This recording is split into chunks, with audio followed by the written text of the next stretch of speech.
Okay, good afternoon. I don't know if it's afternoon or evening, but anyway, we are going to be presenting on the modalities of discourse making, of the discourse making process. That is a critical approach to mediation, considering technical, cultural, and political issues. Yeah, so this is my team. So we are going to present on that. This topic, when we are looking at this topic, we are just looking at ways of presenting, interpreting rock art, and how that process is done. What's considered in coming up with interpretations and how we present rock art to people. Yeah.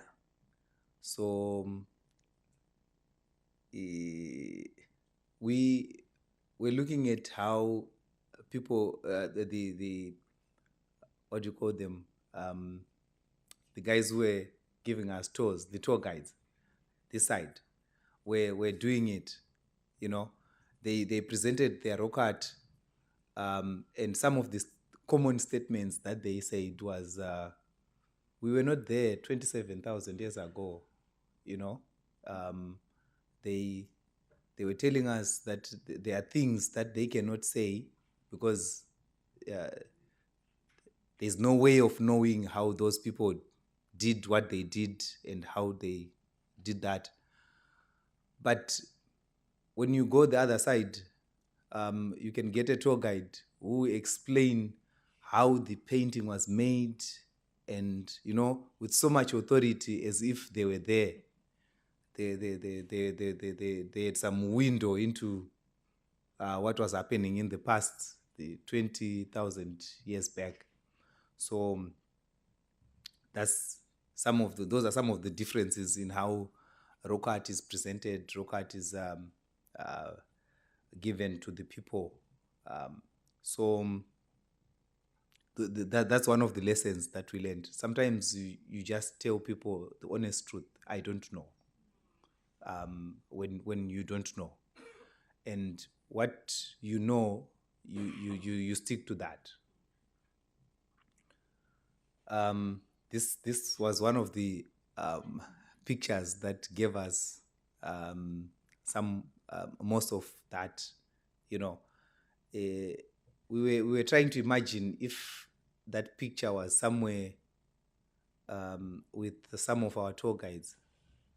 There was going to be a very spiritual interpretation of the head of a bird, the stretched hands, and but these guys would just tell you, no, they would stick to the schematic or the technical part of how the things were drawn and stuff like that, and interpret just what they are seeing, and according to experiments or the scientific knowledge, how this thing was done. But what was being drawn, or the interpretation, was not easy to come by. If it's not there, then it's not there.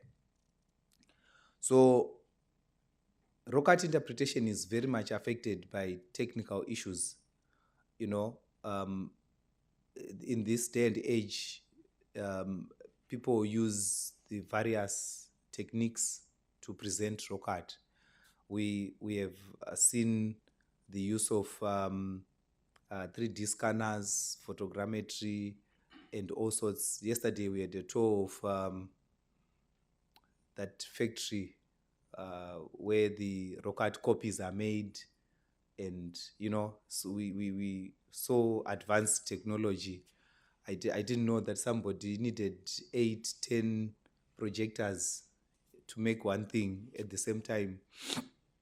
So that's the result of the advancement in technology.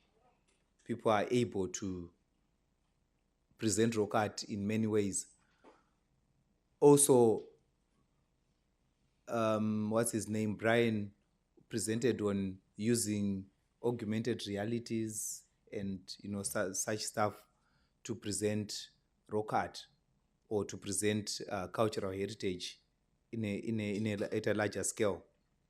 But when we were discussing, we realized that there are challenges to some of these things in the sense that, especially for Southern Africa, it's mainly the elite, the academics. We have access to smartphones. We have access to just even the museum itself. You can have people who are in Zimbabwe but have never been to Harare. They've never been to Bulawayo. They've never been to Mtare, where these are the big cities where the museums are. They have no idea whatsoever. So these technological advancement tools will not benefit these people at all, because they have no access to such.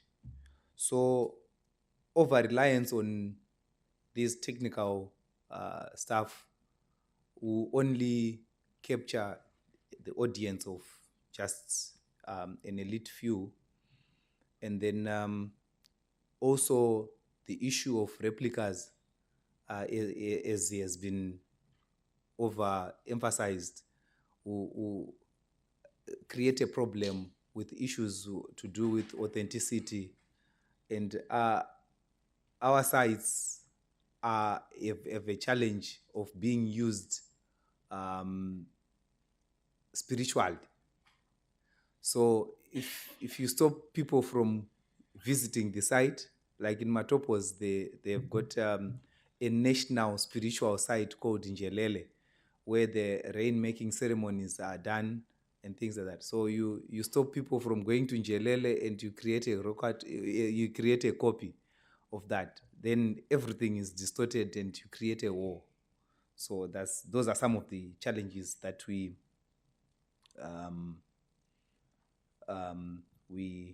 face, even though we definitely acknowledge that technology brings solutions to some of the problems that we have, but it also creates some problems that we need to solve. And then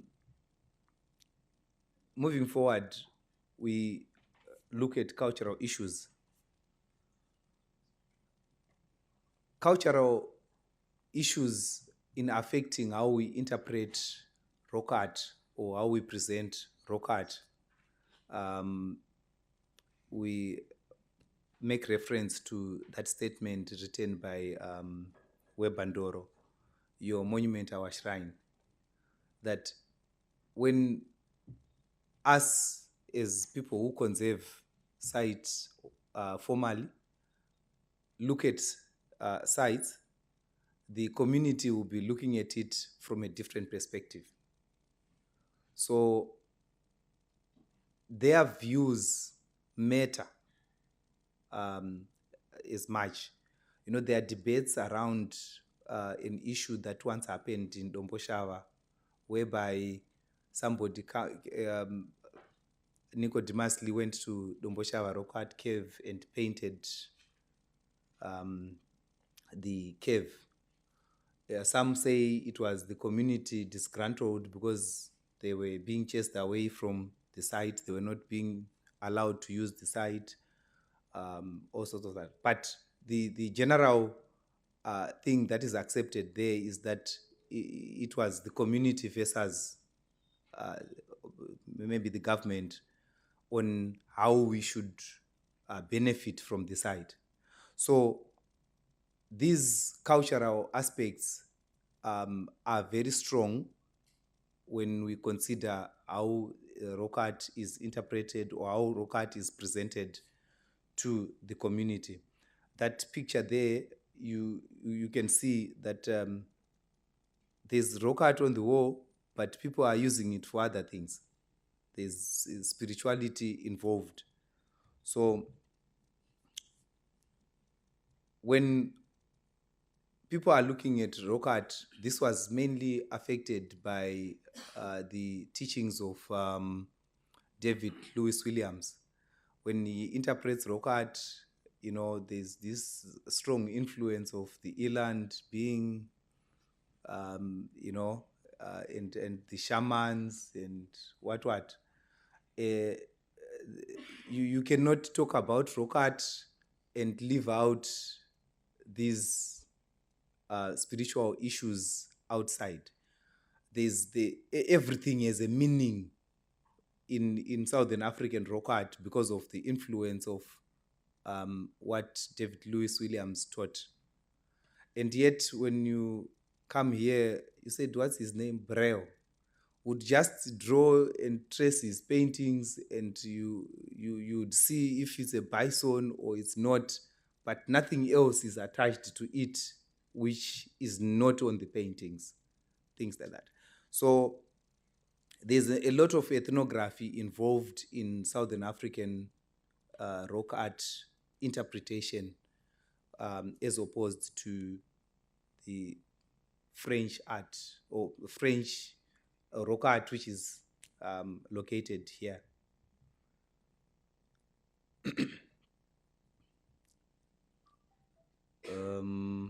Yeah, I've said all that.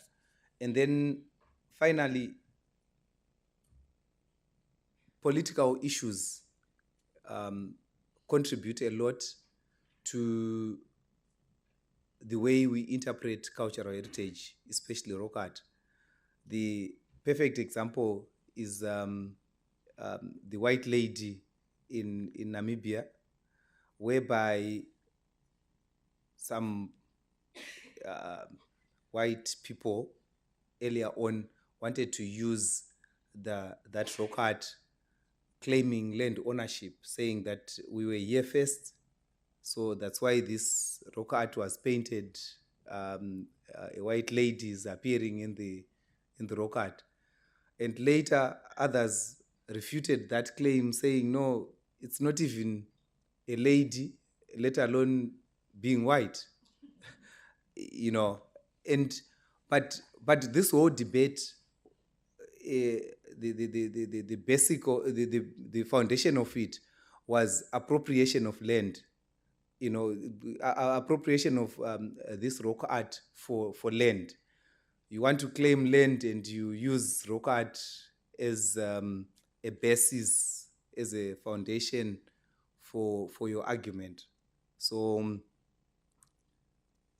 politically, cultural heritage is used in many areas for political gain, for political mileage.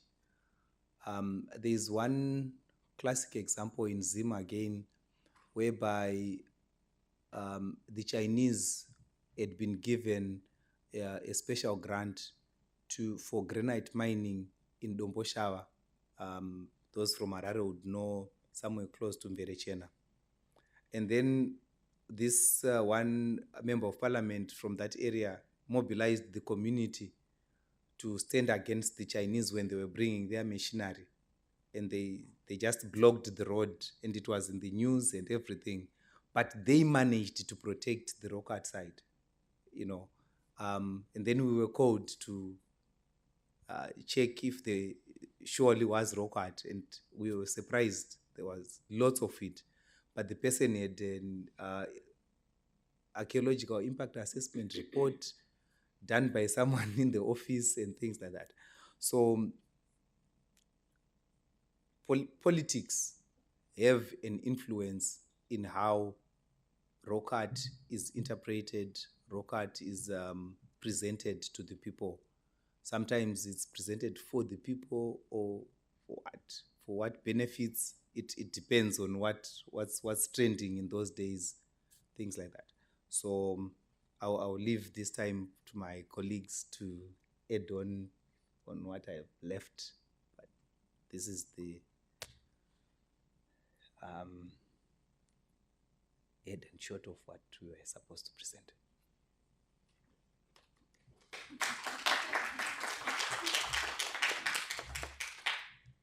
Okay, maybe also to add what we did as a group, we first collected the phrases that were used by the tour guides as we were touring the different caves.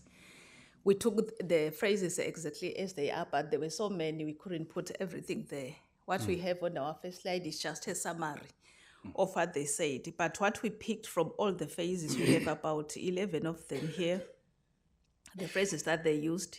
But what we picked from all the phrases that they used is that for them, they appreciate the art, and they'll continuously say that all the people who drew the art are now dead, and there are no writings to what the art exactly means. So that means each guide has liberty to decide what to tell the people, which is very different from our case. And another classical example to add on what my colleague has already said was that in our African context, we are so fascinated about a dying eland, which was something that was a bit similar to that falling horse. I think you remember the falling horse. For us, it's the dying eland, it's a crack on the rock. Hey, then we're excited. We have a lot of story to tell. And we saw a similar thing here where we had horses running. Then there was some kind of a crack, I would say, and then the horse has fallen. But the way they interpret, their interpretation, like we said, is mostly influenced by science and also influenced by art, the beauty of art. They just appreciate the beauty in the art and the skill, the know-how of the art. But in our case, the way we interpret, maybe it's also influenced by the fact that we can always have references. We still have people who are still living that we can make reference, and they can give their explanations of what they think the art means, and it influences the way we interpret the art. So we looked at that as well. I don't know if there are any additions.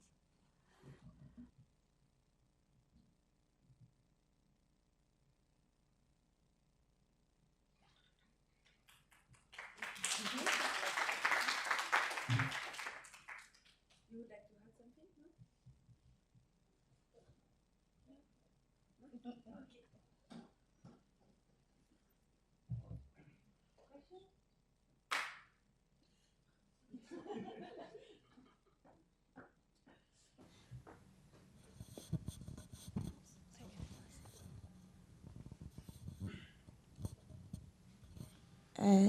Thank you, group.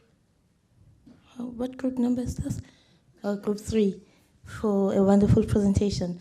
So, Dudu, you mentioned that here the tour guides do say that the interpretation of the arts in France, here in France, the tour guides, the interpretation of the arts is mostly influenced by science or scientific research. Don't you think, even with us, is indirectly influenced by research? I mean, he mentioned David Lewis William, who has, in a way, sort of became the godfather of rock art interpretation in Southern Africa. And now, wherever we go, whenever we see rock art, is spirituality, right? It has spiritual meaning. So even with us, the tour guides, the reason why it's not necessarily the local communities who are interpreting the art, because remember, some of these communities are not even associated with the arts, but because of we have given them the notion about spirituality and the deeper meaning behind the arts, and now they are extending to that. So it is indirectly influenced by the science, for me. The local communities, how they interpret the arts. Very true, Demarcus. We also looked at that. That's what our starting point, actually, where we first wanted to see where these interpretations are coming. And we appreciated that most of the interpretations especially in the case of Southern Africa, are influenced by the interpretations around interpretation given by Williams. But then we also appreciated that although he gave some, or maybe a benchmark for the interpretation, we still have the people that can relate in some cases to the art. The fact that some communities still link their rituals to the art, it shows that there are some kind of linkages. They have something to share with us from what they see in the spirit world, from the art. That's why they are still in touch. True, some communities have no links at all with the site, and we can hypothesize, like they were saying yesterday, what the art means. But at least we still have a bit that we can extract from the living libraries or descendants of the living libraries that are still remaining. But true, we started from there. That was the base or the benchmark for interpretation of Southern African art. Number one question.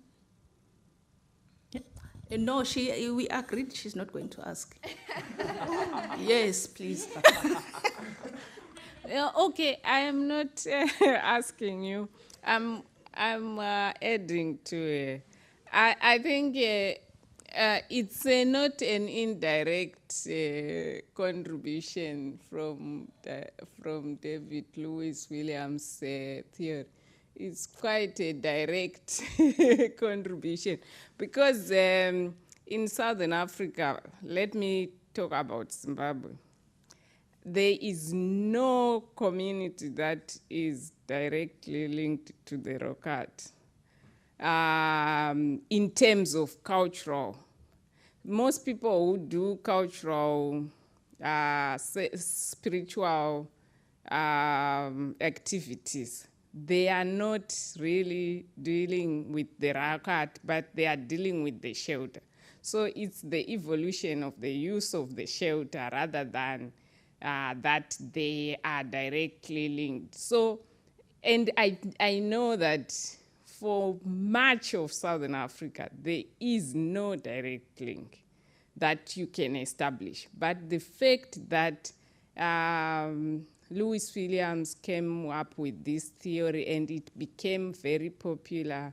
I was saying the other time that at one point it was even suicidal for any researcher to write otherwise. You'll be in trouble with certain circle. They will just cast you out of the whole academic thing just to say that you don't agree with one aspect of Lewis Williams' theory. So it was that huge, the theory, that most of what the guides are saying, they are deriving it from his interpretations for many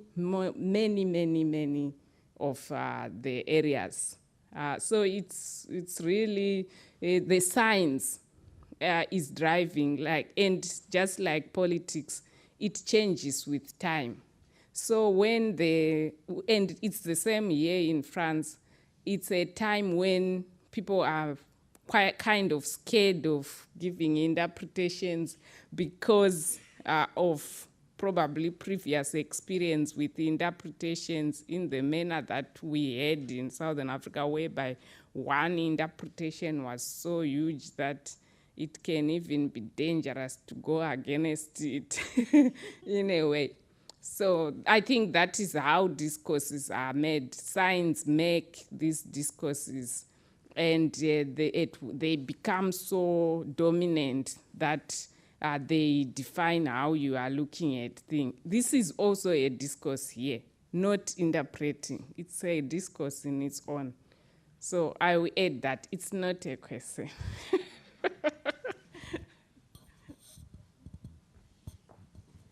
So me, I have a question both for you and so Antila. So you said that the local people, they have more uses with shelter.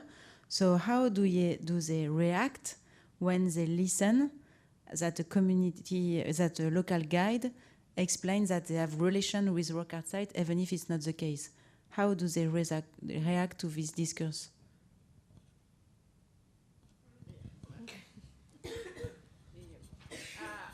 I think the best people would be from, mostly from South Africa.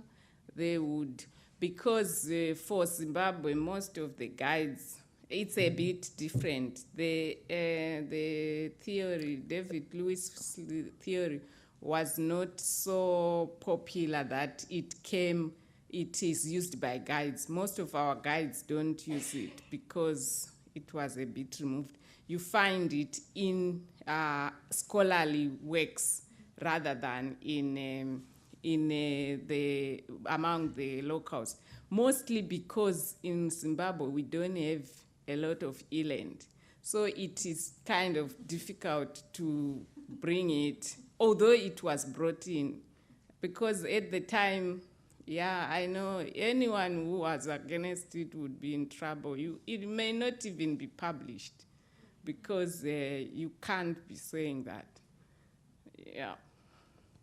But I think, I think from Swaziland, Eswatini, sorry, the Eswatini, they would give an answer to how the locals respond to that, because they may have that. Yeah, thank you. Okay, maybe let me first respond to that one before we take the other questions, how the locals respond. Some, although they don't claim relationships with the people who drew the art, but they still use the shelters where we have the rock paintings for spiritual purposes. They claim that they feel a connection, because I noticed that most of them, some of them, they don't even know who drew the art. They just don't have a clue, because when you ask them, they will tell you that these are drawings that were done by God. I don't know why, but one thing I maybe thought made them to think they were drawn by God from the communities I talked to. It's because sometimes this art has a tendency of hiding itself. When we went to some rock art sites, we were shown by maybe certain individuals. You find that there are communities around that were using that particular site for some time, maybe heading carefully or collecting firewood, but they'll tell you they've never seen the art. So I think that's how they thought maybe they were somehow drawn by God and then hid it from them. But for those that know the art, they pray, they have prayer sessions, they go for prayer sessions next to the art, find that they perform their rituals, and they say they feel that connection when they perform certain rituals in those sites, although they don't know who drew the art, but they have that personal connection. Maybe Ayanda will add, because she's doing a study on rock art as well. Maybe she can add. Okay. I wanted to add a case study of my country in Zambia. Everyone knows that the rock art was not done by modern human beings. We don't even know, we only know that, for example, the sites in Kasama have art that was done by the Batwa. But then the local people can relate with the art. I'll give an example of, I'm a Bemba. I come from, my tribe is Bemba, and we have some initiation rites into puberty, or when they are preparing a lady and a man for marriage. So there are some of these paintings that depict the same cultural teachings that are available in my tribe. I'll give an example of, at Mwela Rock Art site, we have a famous site that we call the Musée. And this is how we present it to the public. So in my tribe, there is a ritual that is supposed to be performed by the man to show that he is fertile enough to impregnate a woman. So they take him where they call Ukulasa Imbusa. So the Buza is like the game of darts, where you have to throw your arrow and it has to hit the middle of those concentric circles. So that's the interpretation of the rock art, but it's something that is still being practiced today in my country. So even when a man is being prepared for marriage, they have to undergo that ritual to show that, I'm sorry, I'm going to say things as they are, that the sperm is potent enough to do its work. So if you fail to hit the middle of those concentric circles, then it shows that you have weak sperm that cannot do anything to a woman. And so you are not considered man enough to marry, because then you can't reproduce. Then the other site the eastern part of Zambia, is a site similar to what we have in Kasama, where I work from, where there is a drawing of a male reproductive organ with the scrotums and some drops of the semen from, it's very elaborate, like you don't need an explanation for it. So we know it is a penis and scrotums and those drops. I already apologized. So the local community take their male to that site for male circumcision because they can relate to what was happening at that site. So even in our interpretation to the tourists who come, we are able to explain what that art could symbolize, because then even in our culture, it is being used for the same reason. So the sites are still being used by the locals, and then the representation of the art is something that we can relate to because it's been practiced. It's something that has continued to happen. Thank you. Another question? If I may just clarify on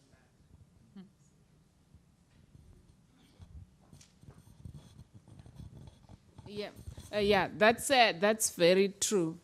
But what we need to note is the fact that the rock art that is found in Zambia is significantly different from the rock art that is found south of the Zambezi. So this rock art has never been influenced by the shamanism theory because it's associated with a totally different group. And what she says, that is exactly where you see the ethnography feeding in. There are a lot of people who have studied the rock art, including Benjamin Smith, famous. So definitely with that, the art is kind of different from the art that we find south of the Zambezi. And that south of the Zambezi is the one that was dominated with this theory. It was never applied to their case because it's total. That one is usually known as farmer art. And of course, there is a direct line connection between the farmers and their descendants that they are. So that is why there is that significant difference between the art that she's talking about, which is very fascinating, and the art that we have south of the Zambezi. Thank you. Thanks.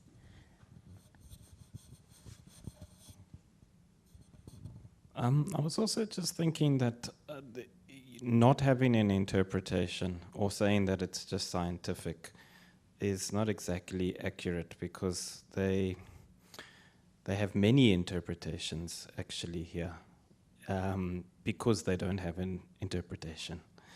And it's just interesting because if you do not have the set kind of shamanistic interpretation that's very well delineated in books that a tour guide can say, and you have doubt, then a lot more interpretations come out.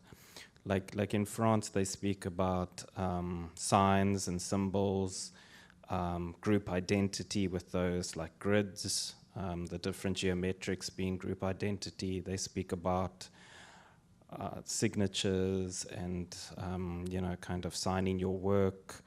They speak about structuralism and dualism with horses and bison, and binaries, and fertility, and so they're just it's a lot of interpretation with actually saying that there's no interpretation. So it's interesting. I mean, and in terms of site presentation, should we go for a very simplified version for tourism so that it is clear, or do we allow as many interpretations? And is there a risk of allowing all of those interpretations? Because that was one of the big concerns of just allowing that anything goes, can be that it actually diminishes the value of rock art, because then you can say, well, it's anything. It's not spirituality, it's people making, funny pictures. It can be anything, just doodles. So, yeah. Thanks.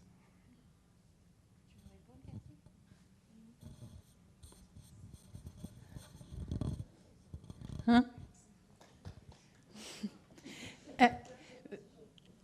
Well, in fact, there is different things in what you are saying, Lorenzo, because some guides, those who are speaking about different theories, were in a historical perspective of these theories.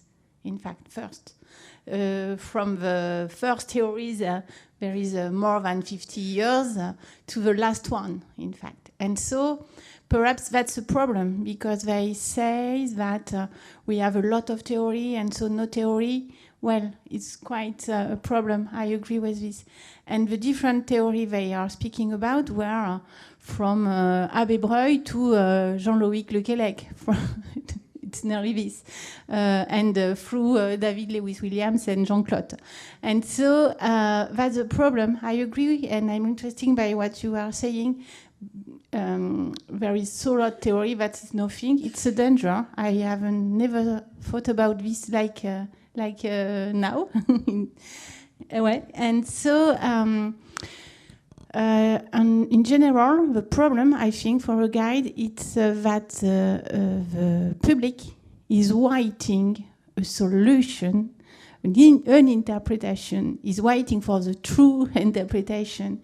And why? The main question is why. In my first life, during my studies, I was guided, and it was always a question, and I was always very prudent, and they were always very frustrated because I hadn't. I was speaking about general consideration, cosmogony, the art who is in relation with the relationship between this Paleolithic population and the world and their conception of origin of the world and all this. But it's so large that the public in front of you is waiting something more concrete. And it's a real difficulty, I think, for the guide. And I think it's the reason why they are here in a historical perspective of interpretation. And so it's a problem. But what is the solution of a good discourse about interpretation? I don't know really. Yes, I just want to add that that's what I explained this morning to this group, is that we are too in a history of science, of rock art. So in France, we have had a strong personality explaining what is art. It was André Leroy-Gourhan. And after that, the sons of André Leroy-Gourhan were strongly fight against all the people who say Leroy-Gourhan was wrong. Okay, so it's crystallizing during the 80s and 90s, beginning of the 90s, and after, that's what I explained to. Like after there is silence, a lack of any interpretation. Nobody,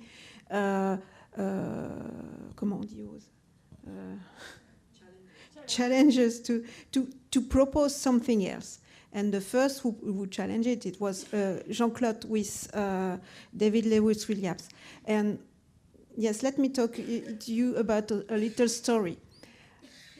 None of the scientists specialists of rock art speak about to Jean-Claude to his first book he published with David Lewis Williams. And they were inside they were the team of Chauvet Cave, and Jean-Claude said to his friends, researcher, why don't you talk to me about my book? Nobody talked to me about that book. What do you think about? And they all say, you want to know what we think? Okay, let's start. And and the discussion were not, it was at the end it was upset. A little bit, but they still work together. Don't worry. But so the things are, we are too in history related with the interpretation and the different interpretation in rock art. So now we just, comment on peut dire, on est guéri. Yes, maybe now we're just a little bit more open-minded, but we were very, very traumatized. Yeah. And in fact, the problem each time is that some authors, some prehistorians have a theory, and they could explain this theory with a big prudence, and in fact, all the community and all the no community also, I mean the public, is really fan of this theory, and there is a systematism of this theory applied to all. For example, it was typical for Jean-Claude and David Williams, because in this book the problem is not to be able to imagine or to think that it's possible that shamanism has an impact in parietal rock art. Why not? The problem is when you say the 3 red points where the black stick is the trans phase 3. This is a problem. You know what I mean? A general perception, a general interpretation is something, but saying this panel is this phase 3 de la trans is just a problem. And the guide are in this position because sometimes there are not the distance necessary to have another point of view or not go in this systematism. Can I be very provocative?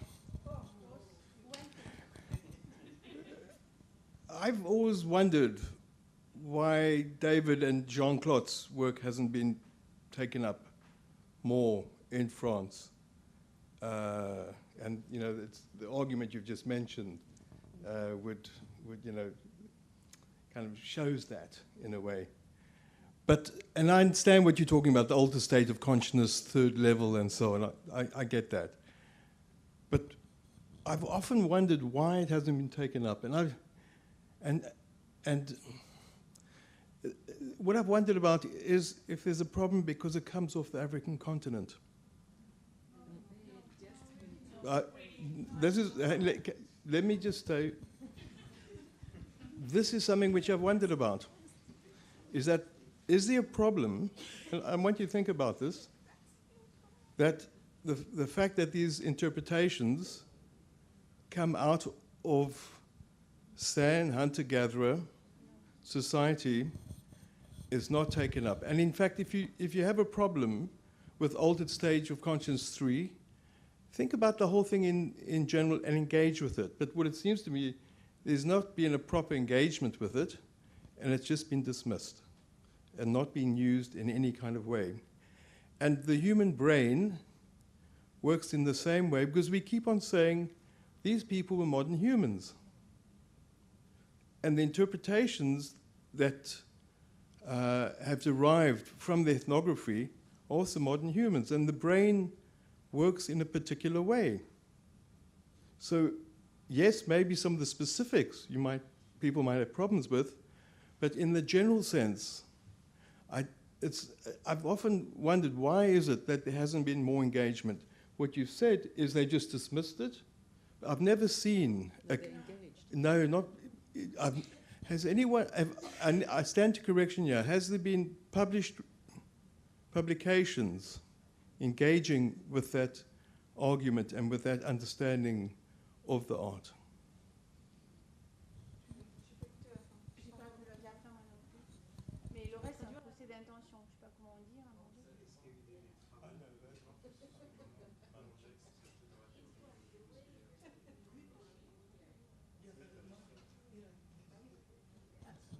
I think the scientific contradiction wasn't because the theory of Jean-Claude and David Williams came from Africa, and in reality not from Africa, because shamanism is from Siberia. So it's and it was because of this systematism of analysis. Yeah, it seems to me. And when I say that they don't want to speak about it with Jean-Claude, it's just because they don't know how to speak about it with him. They don't know how to say, why do you... I remember, we were at the time of in the history of interpretation that we just finished with André Leroy-Gourand. And no, not another one explaining rock art all over the world, and for such a huge period. So please, give us a break. That's it. And it's not just David Williams. It's the same in America. The arguments are the same about a lot of the rock art. David Whitley's arguments. Have people engaged here with what David Whitley has to say about the rock art? Oui. J'ai pas compris la dernière phrase. Il voulait savoir s'il y avait des gens en France qui avaient fait un peu la même chose que David Whitley aux États-Unis, qui a aussi repris les théories chamanistes pour les appliquer. D'autres personnes que Jean-Claude? Il y a d'autres personnes qui ont travaillé là-dessus. Oui, mais c'est sur l'art de Sibérie. Oui. En France, pour l'art du paléo, oui. Mais pas pour l'art du paléo. Non. Nothing, nobody else except Jean-Claude. No, in this systematism, but imagining that a part of shamanism could exist during prehistoric time, why not? It's not a problem. It's not a problem. A contrario, but systematically interpretation of cave art by shamanism is a problem. You know the difference? You understand what I mean by this difference? Amanda understand. If you can translate my mind, it would be great. And the other thing is that we are not ethnographs. Yeah. And it's some ethnographs have taken the problem, but not on rock art, on Pleistocene rock art. And publication of ethnograph have explained why this interpretation systematically opposed on prehistoric rock art was a problem. Not just prehistorian. It's what's important, I think. Well, we have to pass to the other group. Mélanie.